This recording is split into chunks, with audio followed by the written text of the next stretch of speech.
The League of Legends World Championship presents an incredible opportunity for each of its contestants. Teams spend all year building their rosters and fighting tooth and nail domestically to secure their trip to the big event, with the hope and expectation of winning it all. Of course, most teams will never get the shot, and even most who do will never win it, but that doesn't keep them from trying.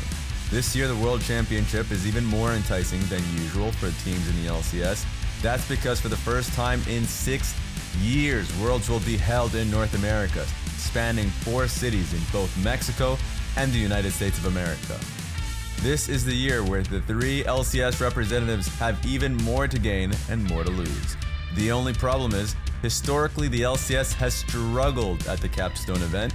Worlds belongs to Korea and China.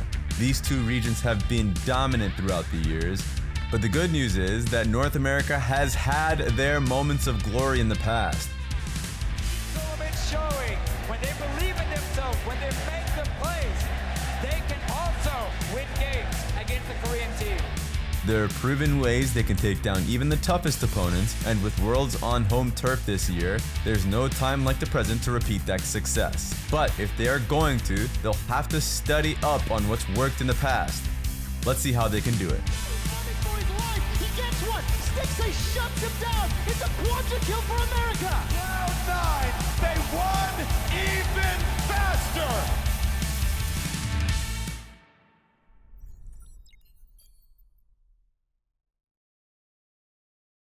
There are 4 major regions in League Esports: the LCK in Korea, the LPL in China, the LEC in Europe, and the LCS in North America.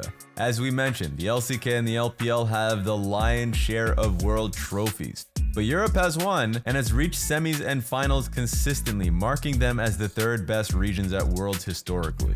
The LCS sits behind them, but they've had a smattering of strong performances and deep runs before. For instance, in 2014, both TSM and Cloud9 reached the knockout stage, where they were each paired against one of the Samsung duo, White and Blue. They both lost, but they also both managed to steal a game to make it a 3-1 score each. Samsung Blue was perhaps the most favored to win Worlds going into the tournament, and Samsung White actually went on to win the finals, so it's a good sign that North America could take games off each of them. And much later in 2018, Cloud9 swept Afrika Freaks 3-0 in the quarterfinals to reach the semis. Vestige of Korea has been destroyed! Cloud9 will make it to the semifinals! Unfortunately, they fell to Fnatic, but it was further proof that North America indeed had the ability to succeed. And taking a glance at MSI reveals further proof, particularly in 2016 and 2019 when CLG and Team Liquid each made it to the MSI finals by taking down Flash Wolves and Invictus Gaming's in the semis. Neither won the finals, but you get the picture. Sure, North America doesn't make it deep every year, but the region has proven that it does have potential for a strong showing. Let's check out more specifics on how they've conquered each of the other 3 major regions to pave a path to success in 2022. First, let's dive into North America's various successes over the winningest region of all, the LCK. Korea has won over half of the World Championships by themselves, and though they've slowed down in recent years, they still continuously put up incredible performances from their top teams. Faker is trying to 1v4 now, and he will be able to. Ironically, however, North America has matched up quite decently against Korea, which boasts a somewhat similar playstyle that allows the LCS to stay a bit more in their comfort zone. Let's start with the most decisive North American victory over a Korean team. This will sound familiar. It's when Cloud9 swept Afrika Freaks in the 2018 Worlds quarterfinal using a skirmish-heavy team comp with a strong early game to control every moment on the Rift. In all 3 games of the series, Cloud9 drafted champions to provide control over mid and bot, allowing Svenskeren to pick strong dueling junglers to utilize his laner's advantage to bully out the opposing jungler. By the end of the series, Cloud9 had secured all 3 Rift Heralds, 8 Dragon to Afrika Freaks 3, and 27 towers to Afrika Freaks' 7. Their main carries, Svenskeren, Jensen, and Sneaky, had a combined 6.5 KDA to Afrika Freaks 1.9. It was a very dominant series, but Cloud9 didn't do anything fancy. They made a strong plan for a predictable team and executed it. They played for control early, but they didn't go overboard with a volatile feast or famine champion, and it worked perfectly. And then of course, there was another set of series I mentioned in 2014, which provides two more great examples of specific instances where the LCS found success over the LCK, albeit in series they lost. Before TSM faced Samsung White and Cloud9 faced Samsung Blue in the quarters, the two Korean powerhouses boasted a combined 11-1 record in group stage. And other than when Samsung's two teams played each other, they had 4 combined losses throughout the whole event, meaning that half their losses came to North America. In TSM's victory over Samsung White, they drafted for strong and engage and easy follow-up, with winning lanes and a ganking jungler, whereas in their losses they either lacked in clear engage or faced a conditional follow-up in volatile win conditions. In Cloud9's victory over Samsung Blue, they drafted a heavy control comp with incredible pick potential and disengage. In their losses, they lacked the control and had less clear synergy and played more feast or famine style champions. Of course, when fighting against favorites, you sometimes have to create volatility to find avenues to victory, but North America has shown that they've been able to find success versus the LCK with clear and solid team comps that provide a more standard path to victory too. And honestly, against Korea, this may really be LCS's most optimal path forward. The LCK has recently been speeding up and shifting their playstyle to closely mimic the LPL, but they're also historically the most straightforward region, and sometimes it's best to just use that predictability against them.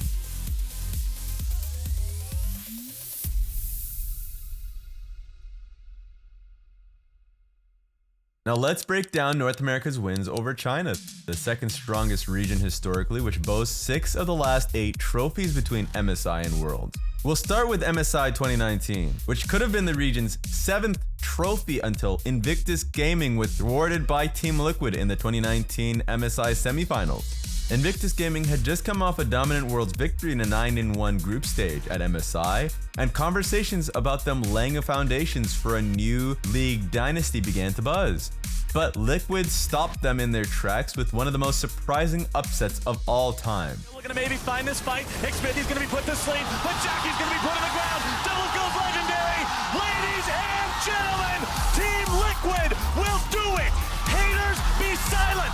Expectations, be damned. One of the biggest moments in League of Legends history as Team Liquid take down the reigning world champ. But they did so in a completely different manner than TSM and Cloud9 in their victories over the LCK opponents. Team Liquid drafted volatile comps with key strengths and plenty of weaknesses, and they changed their game plan in each game. And those strengths were mostly in establishing specific areas of control in the early game and executing team fights.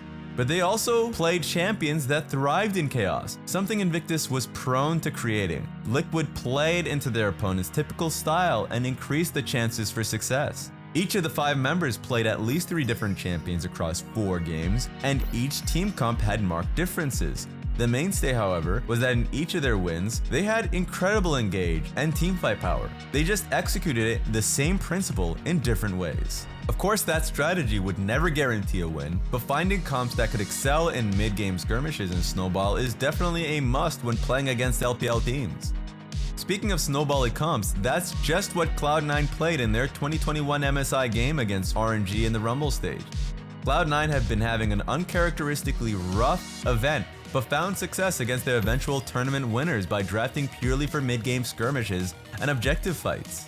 They had plenty of engage and follow-up damage, coupled with a ton of mobility and innate tankiness that helped them steamroll through the mid-game. They will take down the LPL, and they will continue to give hope to every LCS fan out there.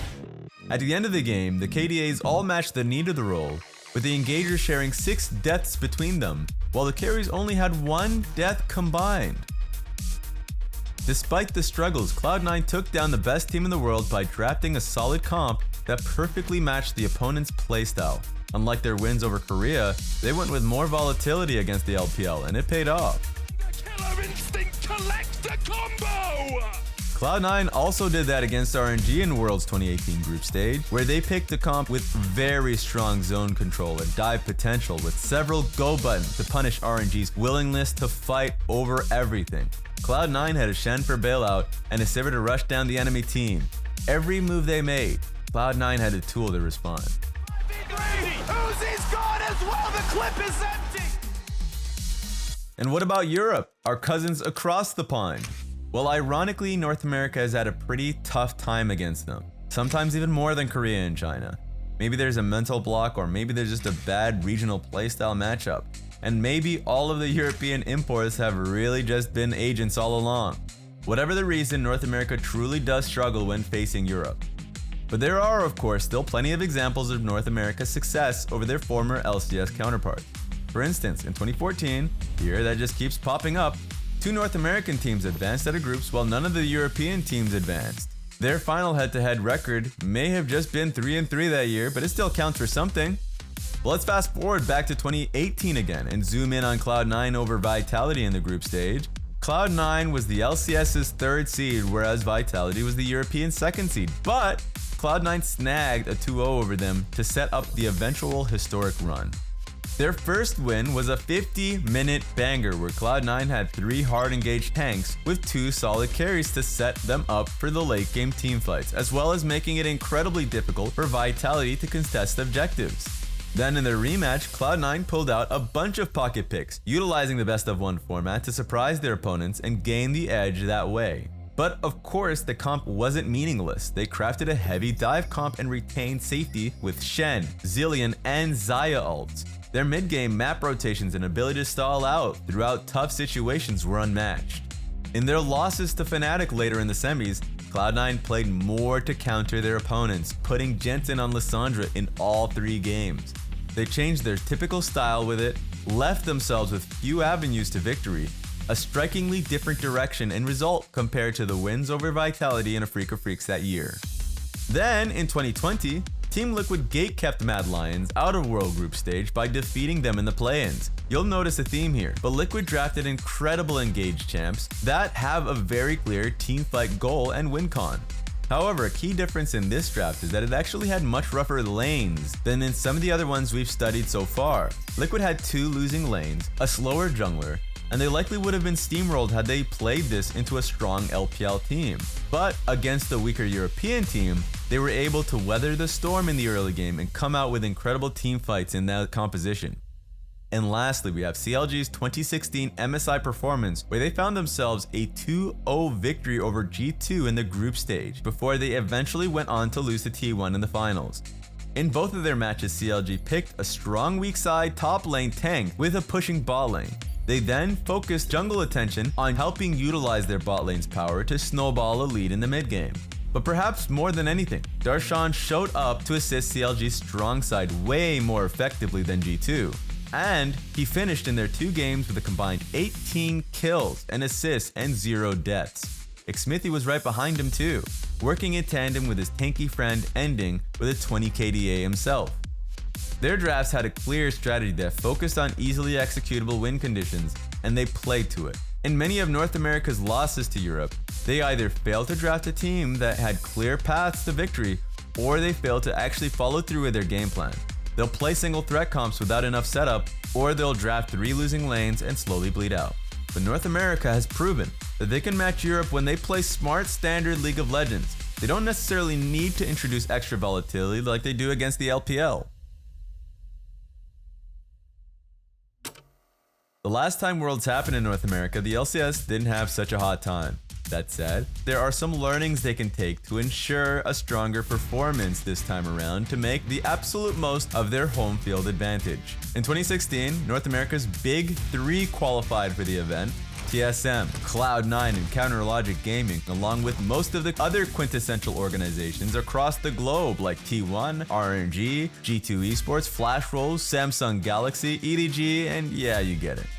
Needless to say, it was a pretty stacked event. Things weren't going to be easy, and the results at the end of it reflected that. Cloud9 escaped groups, falling to Samsung Galaxy in the quarterfinals. TSM and CLG both went 3-3 to fall out of Worlds and the group stage.